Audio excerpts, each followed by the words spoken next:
Inventons un chemin d'espérance au creux de la nuit pour ouvrir les premiers pas de danse au rythme de l'esprit. Pour ouvrir les premiers pas de danse au rythme de l'esprit. Inventons un chemin d'espérance. Ave Maria, amis auditeurs et auditrices, vous faites bien de choisir Radio Immaculée Conception. Bienvenue dans cette émission consacrée aux livres. Dans ce numéro, je vous reviens avec du nouveau. Notre auteur a pour nom Euphrasie Calmont.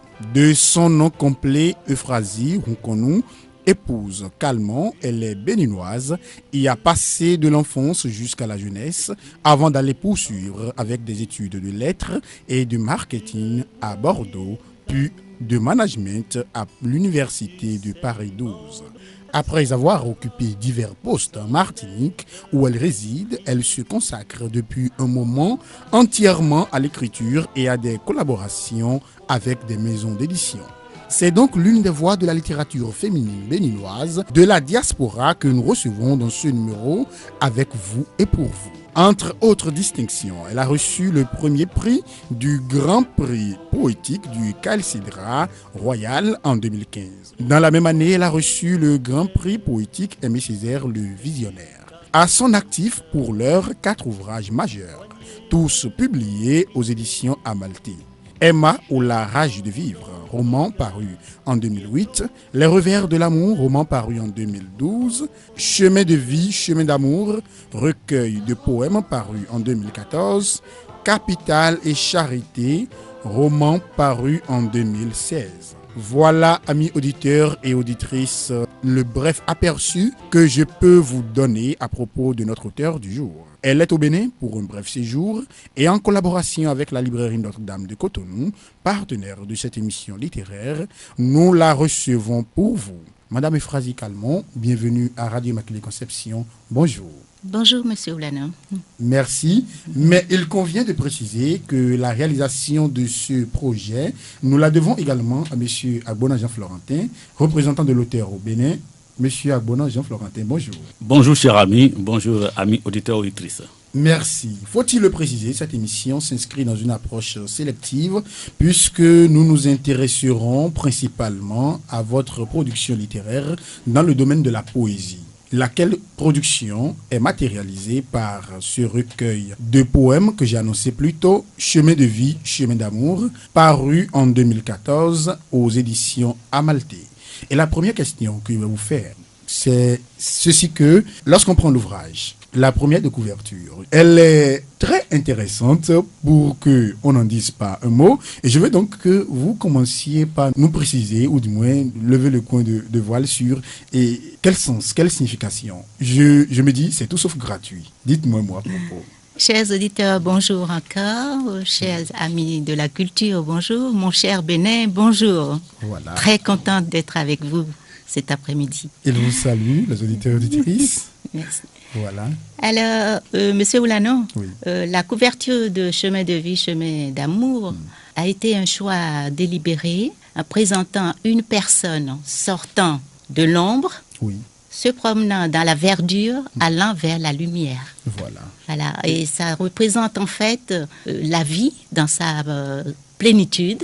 On va vers la lumière c'est la vie, c'est l'amour, mais pour le moment j'en reste là et j'espère vous aurez l'occasion de revenir sur les détails. Et l'on sait que déjà en 2008, vous avez publié Emma ou la rage de vivre, un roman, et qu'en 2012, toujours dans le genre romanesque, vous avez publié Les revers de l'amour. Qu'est-ce qui vous a entre-temps conduit à la poésie? En fait, la poésie, elle est partout dans la vie. Oui. Et j'écris sur la vie, sur l'humain. Je suis vraiment attirée par l'humain. Et donc, tous mes écrits, que ce soit roman, que ce soit poésie, c'est la poésie de la vie qui est déclinée. Maintenant, ça peut être sous forme de roman, ça peut être sous forme de nouvelles. Et quand vous voyez bien, justement, dans Emma, vous voyez dans Emma ou la rage de vivre, des contes. Il y a des parties comme des nouvelles, il y a des parties comme des romans. C'est un melting pot de la littérature, on va dire. tel que je conçois. Voilà, voilà. Et vous retrouvant alors dans l'arène de la poésie, je précise qu'en 2015, vous avez obtenu le Grand Prix poétique Aimé Césaire le Visionnaire. Vous avez choisi d'intituler votre tout premier recueil Chemin de vie, chemin d'amour. Je ne m'intéresse pas encore au substantif chemin, qui revient là comme pour rythmer les lignes. Mais dites-moi, ce titre, quel sens, quel contenu sémantique, ou du moins quel avant-goût peut-on donner à l'auditeur et à l'auditrice qui nous suivent actuellement et quant à ce titre? Alors, le titre, je vais vous dire, est venu vraiment tout à fait spontanément. Et comme vous disais, je suis penchée sur l'humain. J'estime que la vie rime avec amour. En fait, vivre pour moi, c'est aimer réciproquement. Ce qui fait que si nous vivons et nous n'avons pas un penchant sur l'amour, j'ai l'impression que nous sommes absolument comme un arbre asséché. L'amour dont vous étudiez à la fois, un peu comme on dirait, le pile et face, puisque vous intituliez, ou vous titriez en 2012 l'un de vos romans, Les Revers de l'amour. Les Revers de l'amour. Voilà. Et ce que moi je voudrais savoir principalement, c'est que, et je me dis, est-ce que c'est un néo-romantisme à ancrage humaniste, si je ne me trompe? Cette poésie de la vie, comme le dites, et tout se cristallisant autour de l'homme. Qu'est-ce qui sous-tend cette option d'auteur? À vrai dire, tous mes 4 romans que j'ai actuellement, quand je me pose pour voir, je me dis c'est comme un quatuor, voilà, où le premier roman parle de la vie. Oui. Dans la simplicité. Emma ou la rage de vivre. Exactement. Emma ou la rage de vivre, c'est la vie chantée dans la bouche d'une petite fille de 9 ans qui est bien avec les grands, les petits, les adultes, et arrive même à montrer aux adultes que ce sont eux qui se compliquent la vie. Et quand il y a des décès, c'est elle qui encourage les grands. Dans la cour de récréation, elle a toujours de quoi faire rire. Donc c'est la vie dans la simplicité. Et le second roman, Les Revers de l'amour, c'est la vie déjà un peu entachée. On voit les problèmes de la vie au niveau d'un couple. Donc on voit que l'enfance, la joie de l'enfance est entachée déjà par nos désordres. Voilà. Mais ce désordre ramène aussi dans l'amour au final, parce qu'on se rend compte que les grands-parents viennent mettre un peu d'ordre, entre guillemets, dans ce couple qui repart de plus belle. Donc là aussi, on voit une relation intergénérationnelle. Voilà. Et alors donc, le troisième ouvrage, c'est la poésie. Voilà. Chemin de vie, chemin d'amour. Donc tout de suite, on transcende les 2 premiers romans et on arrive à chanter la vie, à danser. Et chemin de vie, chemin d'amour est comme une peinture des différents thèmes de la vie. Comme chaque poème se pose comme un tableau, mais en mots. Voilà, et je crois que c'est sur la 4e de couverture que l'éditeur, si je ne me trompe, ou du moins des conseils avec l'éditeur, on lit les poèmes qui en découlent, qui découlent de cette aventure, ramènent à nos yeux et à notre entendement le côté sérieux, futile, insolite ou éphémère de certains de nos actes et la grandeur des merveilles de la nature. Ils chantent la vie et l'amour. Ces textes, pareils à de petits tableaux peints, sont à l'image d'un voyage où tout est mouvement, sont ainsi enchevêtrés, passé, présent, avenir, bonheur, joie, tristesse, amour, désespoir, désillusion, justice, équité, rumeur, indignation, détresse, naissance, mort, croyance et joyeuse espérance.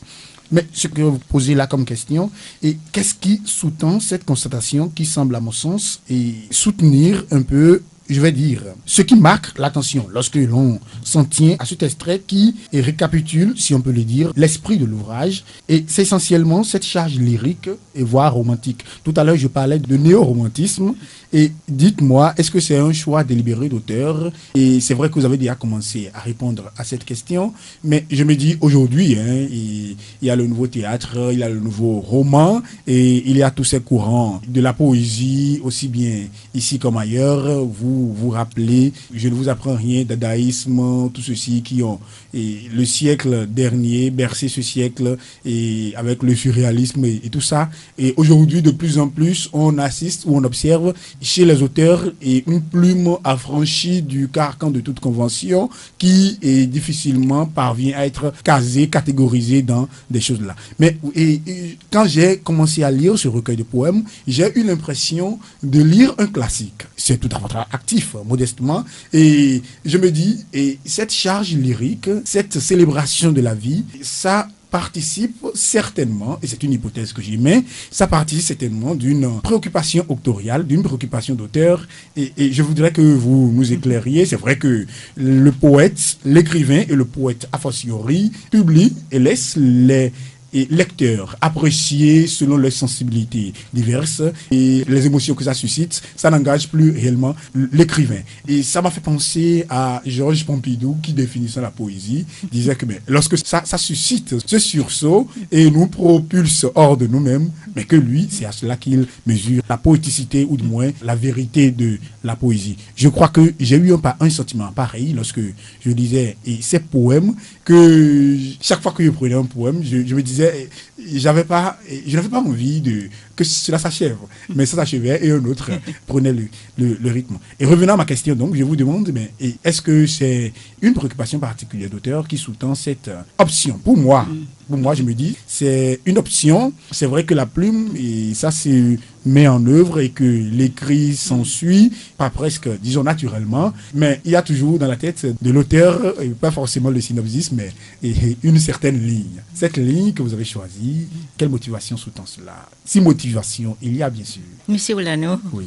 Vous avez employé tellement de termes que je me dis, mais c'est pas possible. Bon, c'est ma lecture de l'ouvrage. Parce que je suis tellement simple dans mon écriture que tout ce que vous avez relevé, je dirais que je suis à côté de tout ça. Relatif. Toute petite.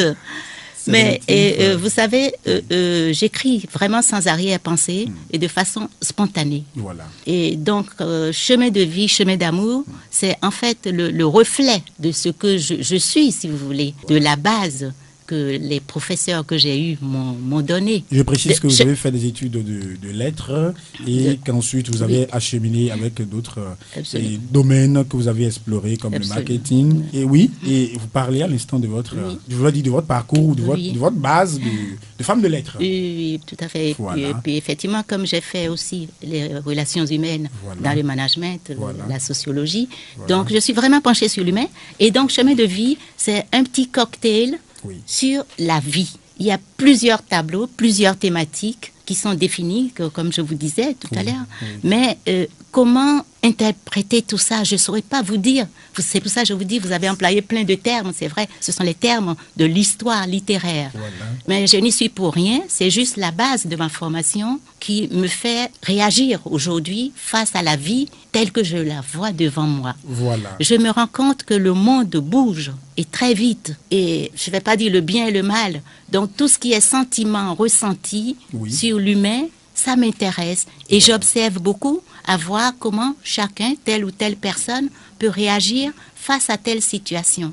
Voilà. Et c'est dans ce sens que cet ouvrage me permet d'exprimer avec des mots ce que je ressens. Mais la base des auteurs qui m'ont formé, en fait, qui m'ont forgé, c'est les Victor Hugo, comme vous le connaissez, comme vous aussi, les Maupassant. Et au-dessus de ça, effectivement, il y a eu Camus qui m'a beaucoup secoué. Voilà. Et par exemple, je prends le mythe de Sisyphe, où Sisyphe a été condamné par les dieux à faire remonter une roche tout à fait au sommet de la montagne. Et le cycle recommence. Sisyphe ne sait pas quand ça va finir. Voilà. Et Camus nous dit, quand Sisyphe arrive au sommet de la montagne, Sisyphe ne l'intéresse plus puisqu'il a gagné un combat. C'est quand il revient dans le bas-fond avec ses réflexions, sa souffrance, sa tragédie, pour remonter, c'est là que Sisyphe l'intéresse, il l'observe. Et donc la vie, c'est une sorte de parallèle avec la vie, ces romans-là, c'est pour ça que j'en parle. Voilà. Et c'est ce qui m'intéresse dans l'humain. Vous voyez, c'est ce que je mets en branle dans le chemin de vie. C'est vrai que et tout auteur a cette difficulté qui fait que les auteurs en général, ils demandent au lecteur d'apprécier et d'explorer le texte à sa guise, et quitte à, si un auteur, si un lecteur trouve sa lumière en lisant l'ouvrage, tant mieux. Et c'est un peu ça. Et donc, avant de continuer, je signale, et je l'ai annoncé au début, nous ne sommes pas seuls. Nous sommes avec monsieur Agbona Jean Florentin, et je vais le prier de nous, comme pour donner un avant-goût aux lecteurs et à ces auditeurs qui nous suivent actuellement, et de nous faire cette déclamation d'un poème, le tout premier, Cœur d'amour, si je ne me trompe. Monsieur Agbona Jean Florentin, vous avez la parole.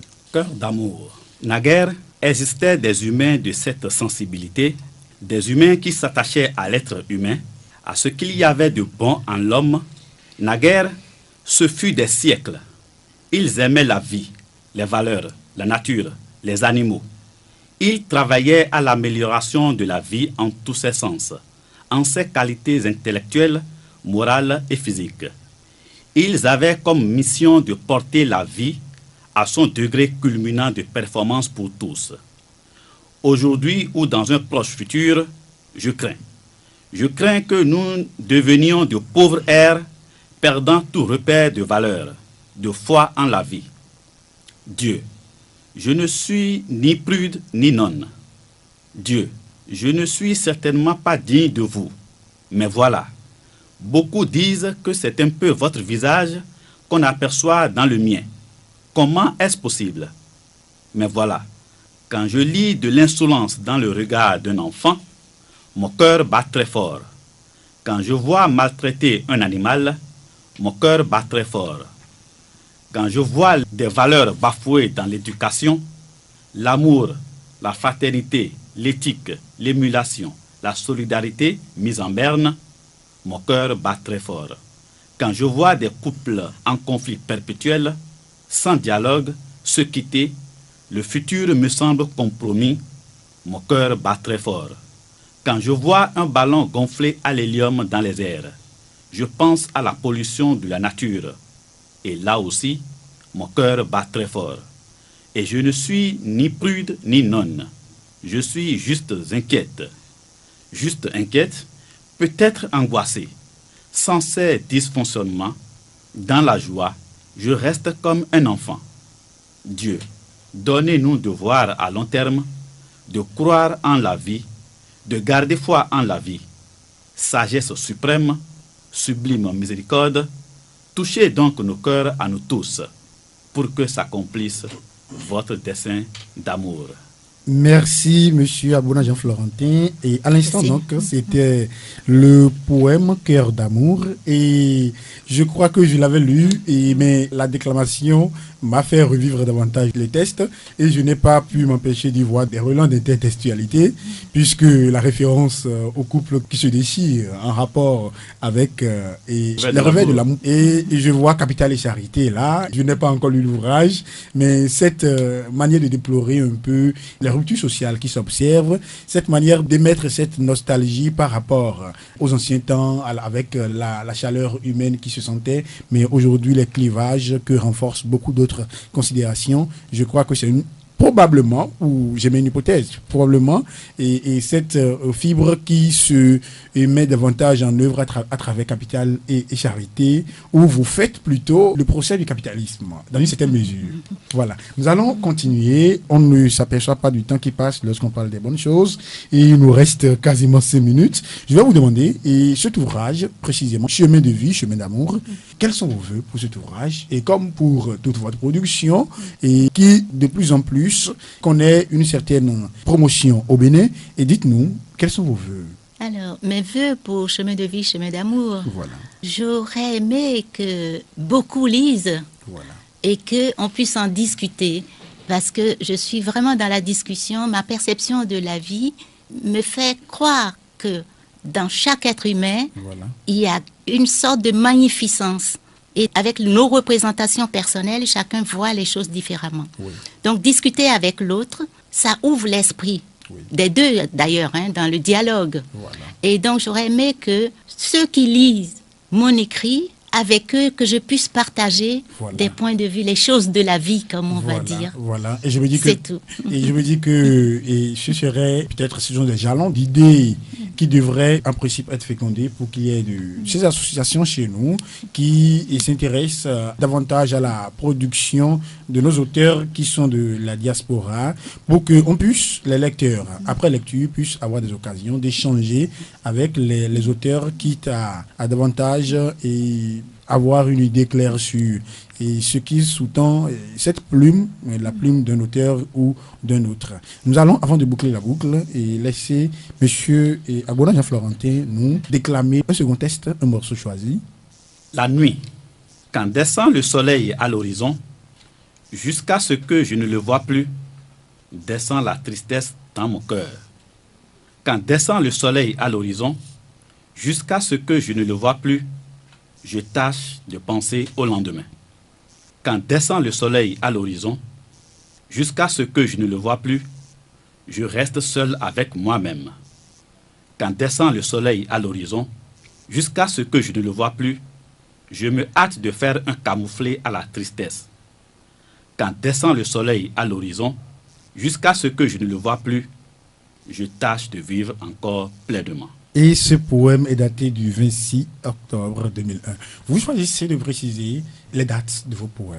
Je crois que c'est avec Victor Hugo dans la compilation Les rayons et les ombres, Chant du crépuscule, Fée d'automne, que je voyais cette précision où il datait chacun de ses poèmes. Bon, je me dis, c'est vrai que vous me verrez en train de vous hanter avec avec les grands. Voilà, c'est une justification que je vous demande, mais c'est de bonne foi. Et vous titrez, ou du moins vous datez vos poèmes, ou du moins vous précisez les dates et parfois même les occasions. Oui. Dans notre bas de page, vous précisez quelques références ou contextes et dites-nous, ça quelque chose de certainement, c'est pas gratuit.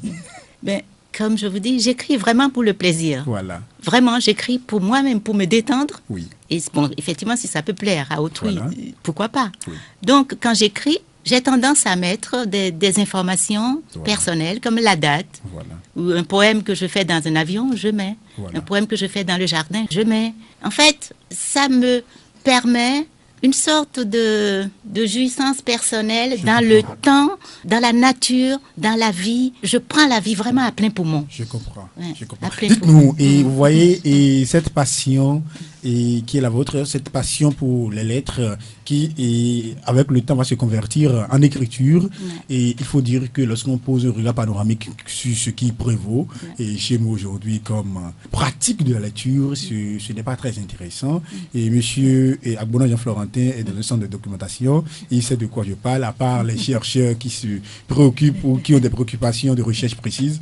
La pratique de la lecture connaît une certaine, ou du moins, on observe une désaffection pour le livre, et de plus en plus dans le contexte général, mais précisément chez nous, et vous connaissez un peu tous les clichés qu'on a sur l'Africain. On dirait, si vous voulez cacher quelque chose au noir, mettez-le dans un livre.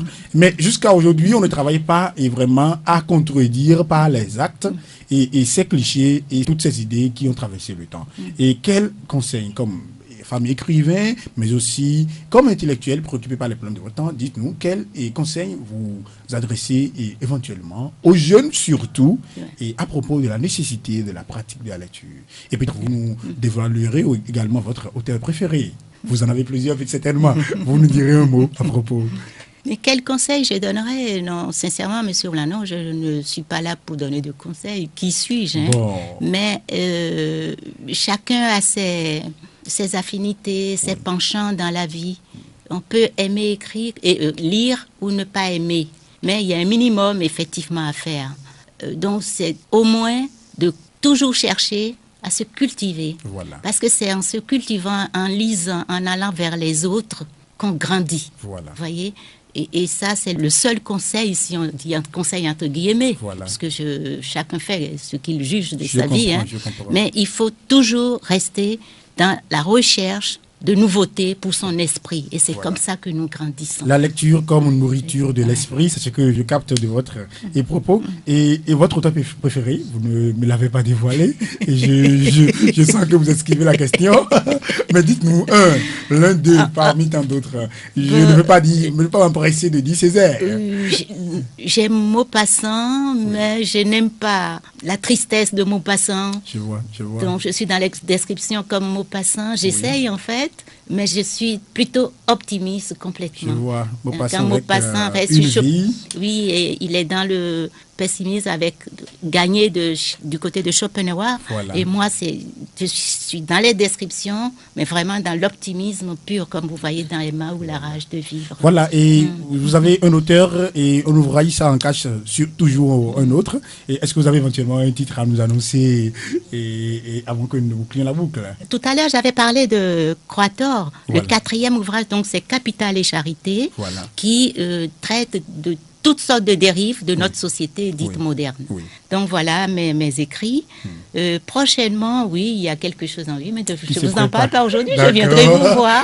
Et ce sera toujours sur la vie. Ok, voilà. Et ce sera avec plaisir que nous vous recevrons également à propos de cela. Votre mot de la fin, et je sais que les auditeurs qui nous suivent actuellement, tous ces ouvrages sont disponibles à la librairie Notre-Dame de Cotonou. Ils peuvent l'acquérir là. Je crois que et c'est disponible sur quel autre site? Sur le web, vous le trouvez Voilà. partout, à la FNAC, Voilà. Amazon, Voilà. sur toutes les librairies en ligne, et ici chez nous, à la librairie Notre-Dame, Voilà. en particulier. Voilà. Votre mot de la fin, éventuellement? Alors, tout à l'heure, chers amis, chers auditeurs, j'ai parlé de Sisyphe, Oui. qui est condamné par les dieux, mais il faut remonter. Sisyphe, c'est quand il reprend sa charge pour remonter vers la colline, ou vers la montagne, qui nous intéresse. Donc, je vous encourage tous à garder foi dans ce que vous faites, dans ce que nous faisons, parce que Camus a fini cet ouvrage de tragédie en disant « Il faut imaginer Sisyphe heureux ». Voilà. Il faut que nous soyons heureux. Voilà. Je vous vois déjà heureux, je le suis. Voilà. Merci à vous. Monsieur Abonant Jean-Florentin, vous avez au moins placé pour boucler la boucle. Juste vous dire merci, cher ami. Merci de nous c'est avoir moi qui reçus. vous remercie. Merci d'avoir pu donc faire redécouvrir Oui. Madame Calmont donc à vos auditeurs et à vos auditrices. Vous Je vous dis êtes au merci. centre de documentation et d'information juridique. Je le dévoile aux auditeurs et Je auditrices. t'en prie, merci beaucoup. Amis auditeurs, auditrices, ce sera tout pour ce numéro de votre émission littéraire.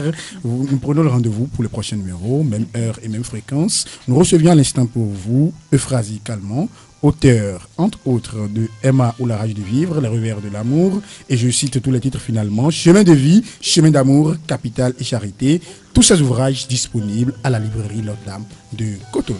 Auditeurs, auditrices, merci de votre aimable coup d'attention. À la partie technique de cette émission, c'était Dieudonné Kego. Ave Maria. Pour ouvrir les premiers pas de danse au rythme de l'esprit.